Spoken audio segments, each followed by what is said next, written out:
we're not doing a lesson on iPods, we're doing a lesson on tsunamis. So we're looking at how they've affected Japan on Google Earth.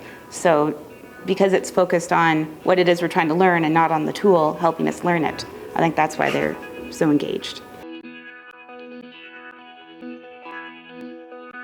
My name's Joanna Sanders. I'm a half-time teacher librarian and half-time specialist at Wilfred Walker School in Regina.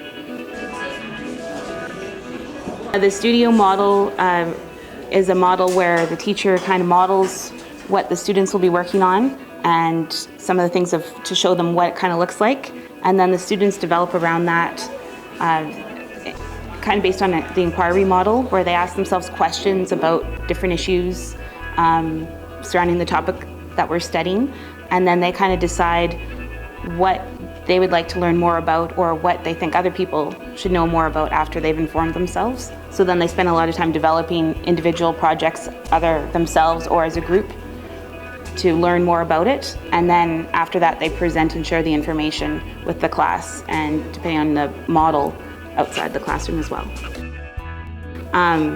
But it's based on, we spend a lot of time at the beginning of the year looking at multiple intelligences and discussing how do we learn, what kind of learner am I, how do I learn best, so that you really get the best out of the students throughout the year, because they're really they reflect upon that throughout the whole year. As they're learning, they say, what did I do, how did I learn it, how can I do better next time, or what do I need to do next? And it's really evolved as a model in our school over the last 2 years.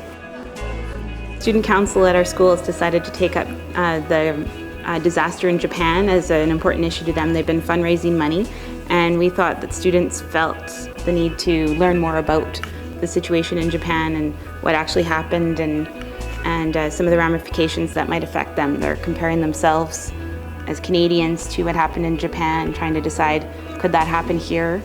Because a lot of them were scared after it happened. So right now they're developing a website to inform the other students in the school about the different aspects of the disaster. So some students are working on a geographical profile of Japan, others are focusing on how a tsunami is formed, others are talking about how earthquakes are formed, others are talking about what different government agencies are doing to help the people recover from the disaster.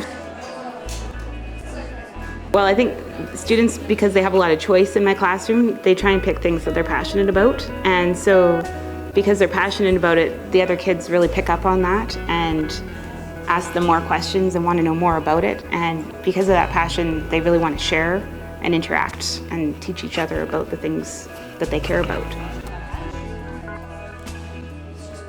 I'm guessing it would have been a more traditional cut and paste approach.